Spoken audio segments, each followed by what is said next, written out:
que nós tínhamos no passado, em que era necessária a presença física, era necessário todos os processos manuais de fabricação, agora não, agora nós temos a capacidade de automação e de utilização de softwares e desses recursos que permite uma eficiência muito maior. E isso reflete, claro, na capacidade que essas empresas têm de se manterem competitivas, né? De se manterem fortes no mercado. Muito bem colocado, professor. Eu só vou fazer um ajuste conceitual para o ouvinte, né? Porque às vezes o senhor está fazendo doutorado, acho que todo mundo está fazendo doutorado. Brincadeira à parte aqui, é grande amigo de uma inteligência fantástica. Mas é verdade, para você, amigo ouvinte, simplesmente para ficar mais entendível para você. O que é 4.0? Está falando muito na internet. É uma simbiose, é uma convivência harmoniosa em máquinas e seres humanos. Então, hoje nós vivemos o 4.0 na indústria, na agricultura, está chegando aí no varejo o 4.0, nessa utilização harmônica de máquinas, robôs e equipamentos automatizados para a realização de esforços repetitivos. Não é mesmo, professor? Só para ficar mais... Exatamente. Todos esses processos, eles conseguem ser desenvolvidos de uma forma muito mais interligada, de uma forma mais harmoniosa, né? E isso garante com que a empresa ela consiga fluir de uma forma muito mais natural. As condições de trabalho, de operações e de produção, elas ficam muito mais fáceis de serem conduzidas dessa forma.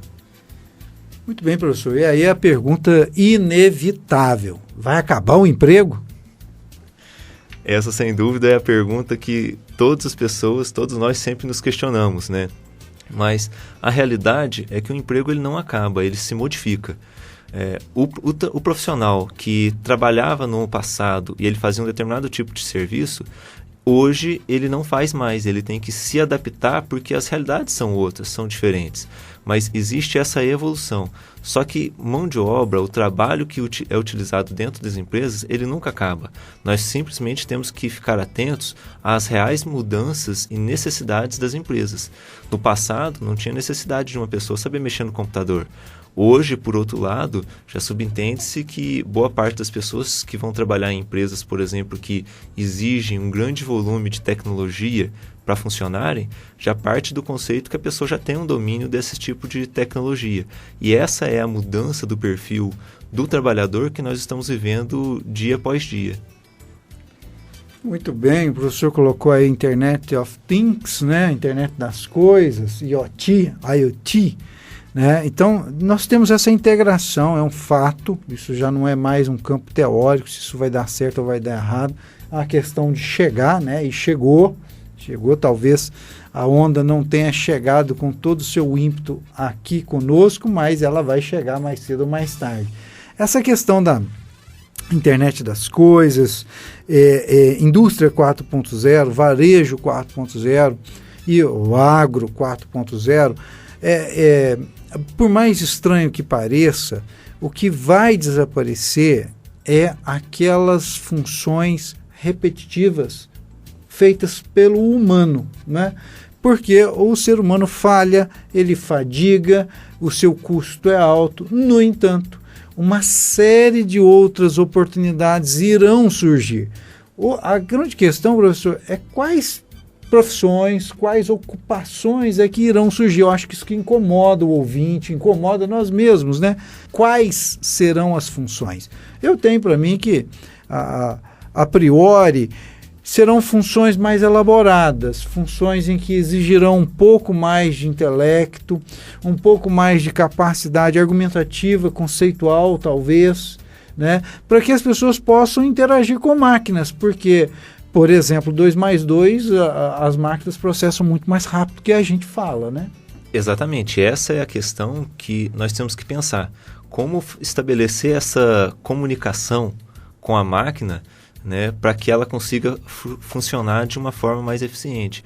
Uma vez que essas tecnologias elas têm uma capacidade de processamento muito mais rápido do que a gente, mesmo que nós utilizássemos, por exemplo, uma calculadora para fazer grandes cálculos, um software faz um cálculo muito mais rápido do que nós. E essa simbiose, essa relação que deve existir para que a gente consiga entender, compreender e transmitir os comandos que devem ser feitos para que determinada atividade que é repetitiva ocorra de forma automatizada, sem dúvida que é algo que deve estar muito presente na nossa vida e no nosso cotidiano, né?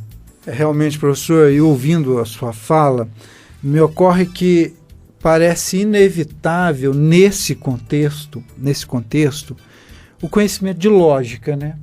Um conhecimento mais aguçado de lógica e sobre a lógica de funcionamento, sobre isso, vai contribuir muito para que o ouvinte ou o futuro funcionário de uma dessas ocupações que vão surgir, ele tenha uma noção de causa e efeito e saiba conceitualmente o que está fazendo. Inclusive, no curso de administração, né, fazendo aqui um paralelo rápido, nós já introduzimos a disciplina de raciocínio lógico. Não só pensando nisso, mas para que a tomada de decisão ou o processo decisório na cabeça do administrador formado pelos nossos cursos de administração, ele tenha uma capacidade lógica de argumentação, de tomada de decisão e, obviamente, ele tenha uma otimização e não tome uma decisão diferente a cada momento na sua vida, né? Exatamente. O raciocínio lógico, ele nos permite isso, a tomar a decisão mais correta dentro daquela situação pontual. Eu acredito que, inclusive, todos nós deveríamos estudar bastante e compreender bem como funciona essa parte da lógica dentro do processo decisório, dentro das empresas, assim como na nossa vida pessoal, na vida social, para que a gente consiga identificar o que deve ser feito da forma mais precisa, da melhor forma possível. Muitas vezes nós tomamos decisões no calor do momento, né? Acontece de tomarmos decisões e às vezes naquele momento que a gente toma sem refletir, sem pensar, as consequências podem ser muito danosas.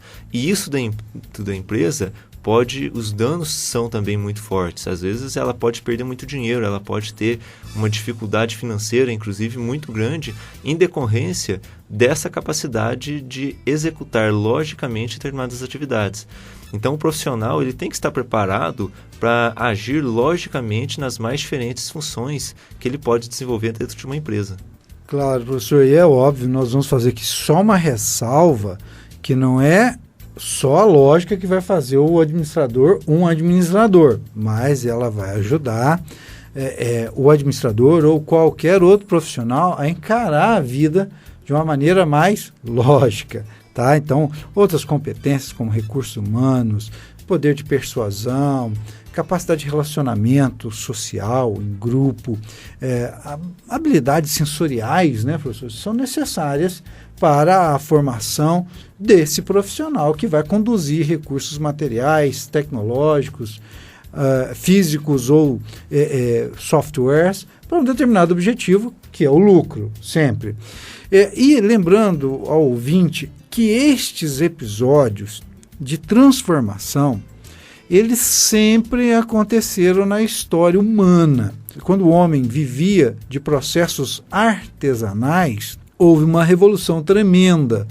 Do artesanal para o industrial, para a máquina a vapor, seria, professor, o equivalente ao que nós estamos vivendo hoje das máquinas para os computadores, da inteligência mecânica para a inteligência artificial, correto o paralelo?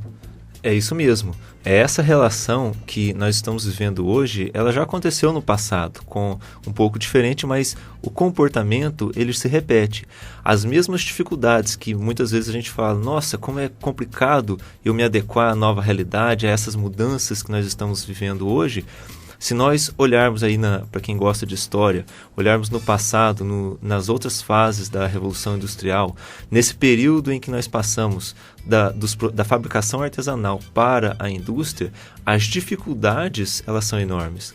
Eu gostaria, inclusive, de arriscar uma questão que, se nós tivéssemos a oportunidade de conversar com alguém que viveu naquela época, será que elas não diriam para a gente a mesma coisa que nós escutamos hoje, professor?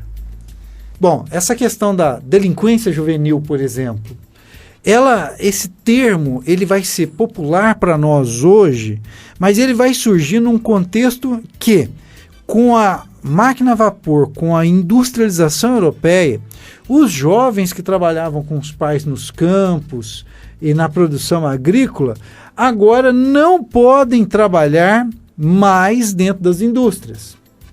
E aí eles são retirados da indústria e são colocados em seus lares e não tem mais atividade nenhuma para fazer. E esses juvenis parados dentro dessas cidades e os pais fora, produzindo ou trabalhando na produção fabril, esses meninos vão fazer várias peripécias, inclusive roubar, saquear, estragar as coisas, jovem, juvenil. E aí esse termo na Europa ele vai ser cunhado como delinquência juvenil ou jovem delinquente, mas é porque o jovem tinha uma ocupação de acompanhar os pais e agora os pais não estão do seu lado, estão dentro das fábricas e o jovem está sozinho dentro de casa, sem ter o que fazer. O que ele vai fazer? Vai brincar com tudo, com outros jovens, e aí vão surgir hábitos não identificados num período da história anterior e que aí registrou-se como delinquência juvenil. E essa questão ajuda a gente a analisar a situação, inclusive atual, porque muitas vezes nós encontramos os nossos jovens com comportamentos diferentes daqueles que nós vivemos quando mais novos, e a gente fala, nossa, mas por que essa juventude está tão perdida, está tão dessa forma? Mas é uma forma de se remodelar. E é isso que dá beleza à nossa vida humana e a tudo que a gente faz, porque é um dinamismo, é uma reinvenção do nosso modo de viver, das formas como nós fazemos as coisas e da forma como nós enxergamos as coisas. Essa modificação, ela interfere em todos os setores da economia, da indústria, dentro das empresas, em todas as esferas políticas, elas interferem em todos os ambientes, porque faz com que surjam pessoas que pensem de forma diferente do pensamento tradicional que vem tendo, né? É bom o senhor ter tocado nisso, professor, porque uma coisa que tem me incomodado muito é esse agir sem pensar ou pensar e agir. Mas a gente tem verificado que as pessoas e empresas têm agido antes de pensar. E aí nós temos algumas frustrações ou alguns resultados não desejados, né? E em algum momento a gente queima uma etapa. Esse agir antes de pensar é algo complicado e que nós temos que aprender e desenvolver na nossa juventude, inclusive nós, ao longo de toda a nossa vida, essa capacidade de fazer. Porque uma vez que nós não fazemos as coisas da forma como deveria, a situação fica cada vez mais complicada e se torna cada vez mais difícil de nós solucionarmos um determinado problema, né? E o tempo mostra que uma fase que não seja bem conduzida, que não seja bem vivida, que não seja bem estruturada, ela vai desequilibrar toda a vida do indivíduo. Dentro do contexto que nós vivemos, se nós pensarmos em uma sociedade que se refaz a cada momento, nós temos que pensar nisso. Como levar essa formação, esse desenvolvimento para a nossa sociedade da forma mais equilibrada. Porque muitas vezes nós pensamos que o jovem, por exemplo, ele vive e ele está chegando com menos intelecto do que no passado. Na realidade não é que a condição ela mudou. E muitas vezes esses conceitos eles são inseridos no meio desse novo modelo de vida que vai surgindo e nós temos que, é responsabilidade nossa, pensarmos e refletirmos e conduzirmos essas atividades para adaptar e fazer algo que realmente possa contribuir com o desenvolvimento, né? Muito bem colocado, professor. A questão da intelectualidade e a questão vamos dizer assim, um comportamento, né? Eu digo sempre para os alunos que, e sempre quando tem oportunidade, que eu gosto de definir a burrice, né? O que é a burrice? É quando você está diante de alguma coisa que é errada, você tem consciência que ela está errada e mesmo assim a faz. Isso, portanto, é uma burrice.